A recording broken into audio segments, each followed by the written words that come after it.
Assalamualaikum warahmatullahi wabarakatuh. Selamat pagi, Bapak Dr. Dwi Prasetyo Eskom MSI, serta teman-teman sekalian. Kami dari kelompok 12 pada mata kuliah Arsitektur dan Organisasi Komputer akan mempresentasikan makalah yang berjudul Analisis Efisiensi Penggunaan SRAM dan DRAM dalam Sistem Memori Komputer.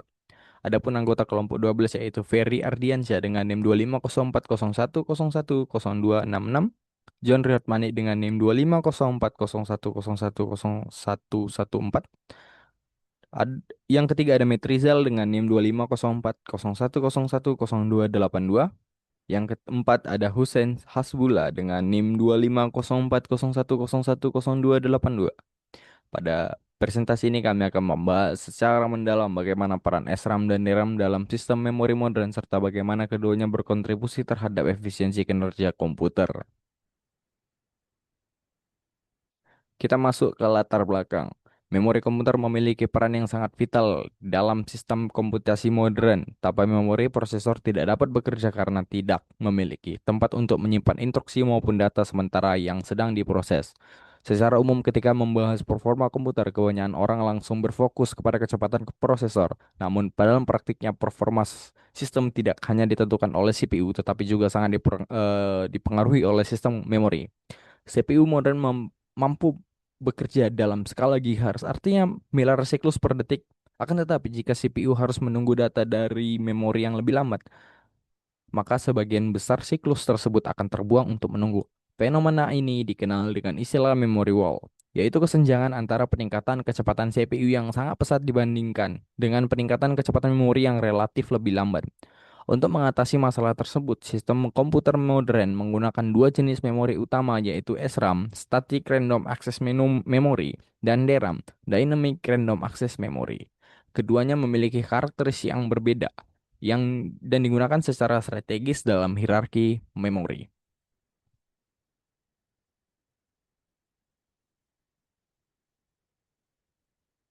Kita masuk ke slide ketiga yaitu rumusan masalah. Berdasarkan latar belakang tersebut, terdapat beberapa rumusan masalah yang menjadi fokus pembahasan. Yang pertama, apa perbedaan mendasar antara SRAM dan DRAM dari sisi struktur, prinsip kerja, kecepatan, konsumsi daya, dan densitas. Yang kedua, bagaimana perbandingan efisiensi keduanya dalam hal kinerja dan efisiensi energi. Yang ketiga, bagaimana peran SRAM dan DRAM dalam sistem komputer modern untuk mengatasi memory wall. Rumusan masalah ini penting untuk memahami bahwa pemilihan jenis memori bukan hanya soal kecepatan, tetapi juga soal efisiensi secara keseluruhan.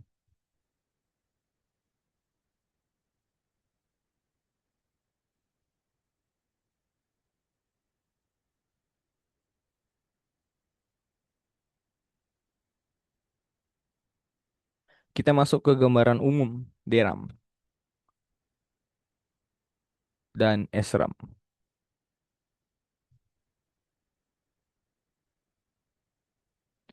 SRAM. Struktur flip-flop rangkaian logika sifatnya data bertahan selama ada daya tanpa refresh. Kecepatan sangat tinggi sekitar 1 sampai 10 ns. Kelebihan, latensi rendah cocok untuk akses acak. Ideal untuk cache, kekurangan area per bit besar, kapasitas kecil, biaya produksi tinggi. DRAM, struktur satu, kapasitor tambah satu kapasitor per bit. Sifat, muatan kapasitor bocor perlu refresh berkala. Yang ketiga, kecepatan lebih lambat sekitar 50 sampai 100 ns. Kelebihan densitas tinggi, kapasitas besar, biaya lebih murah.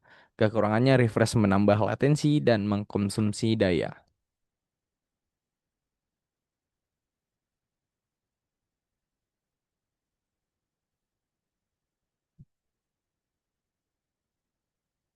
Kita bahas satu-satu dulu untuk gambaran umum SRAM dan DRAM.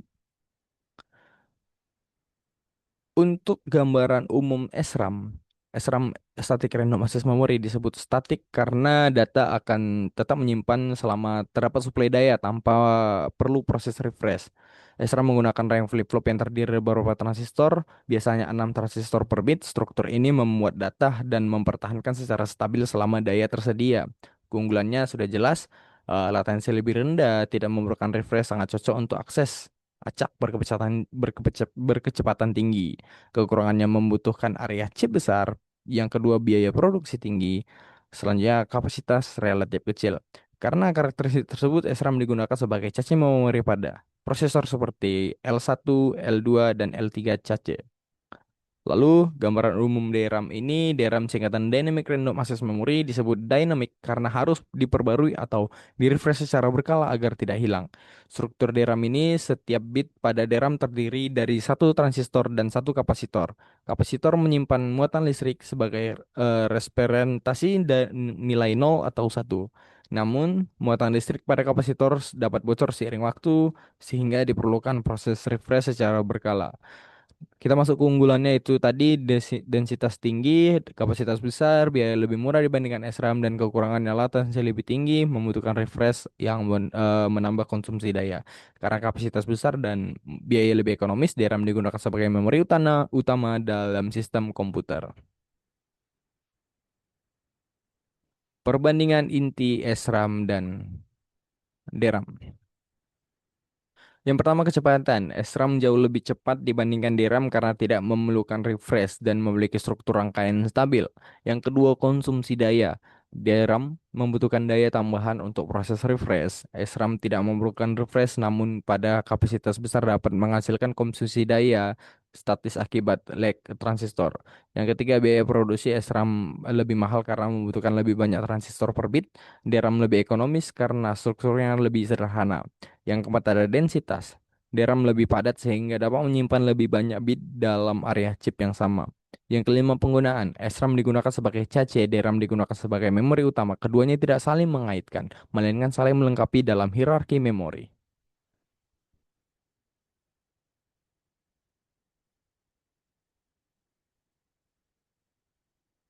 Oke, latar belakang pemilihan topik ini kebutuhan komputasi tinggi AI atau ML, Big Data, server naik pesat.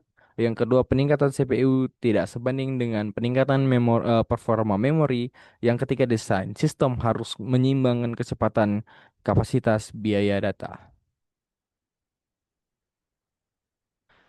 Kita masuk ke analisis efisiensi kinerja daya ruang dan biaya produksi. Yang pertama, efisiensi kinerja. Efisiensi kinerja dipengaruhi oleh beberapa parameter utama yaitu latensi, bandwidth, pola akses data. SRAM unggul dalam akses cepat dan acak sehingga sangat efektif untuk menyimpan data yang sering diakses oleh CPU. DRAM lebih cocok untuk penyimpanan data dalam jumlah besar dan akses berurutan. Hierarki memori memungkinkan data yang sering digunakan ditempatkan di cache berbasis SRAM, sehingga mengurangi frekuensi akses ke DRAM dan menurunkan waktu rata-rata akses memori. Yang kedua, efisiensi daya. DRAM memerlukan proses refresh yang berlangsung secara berkala. Hal ini menyebabkan konsumsi daya tambahan. Namun teknologi modern seperti ini, partial array self refresh atau PASR dan temperature constant self refresh atau TCRR dikembangkan untuk mengurangi konsumsi daya refresh. SRAM tidak memerlukan refresh, tetapi juga dibuat dalam ukuran besar dapat meningkatkan konsumsi daya statis.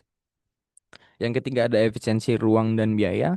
DRAM memiliki struktur sel yang lebih sederhana sehingga lebih efisien dalam penggunaan ruang. Dalam induksi semikonduktor, luas chip sangat menentukan biaya produksi. Semakin besar area chip, semakin mahal biaya produksi. Karena SRAM membutuhkan lebih banyak transistor, biaya per bit menjadi lebih tinggi. Inilah alasan mengapa SRAM tidak digunakan sebagai memori utama berkapasitas besar.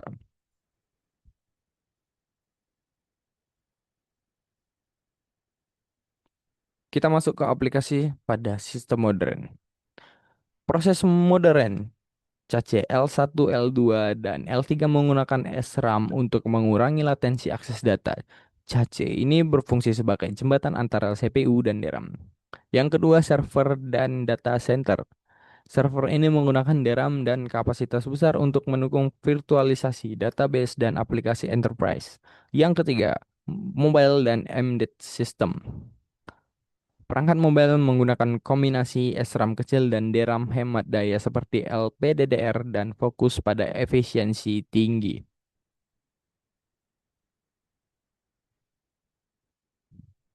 Oke, sebagai kesimpulan, SRAM dan DRAM memiliki karakteristik yang berbeda, namun saling melengkapi. SRAM unggul dalam kecepatan dan latensi rendah sehingga ideal untuk cache.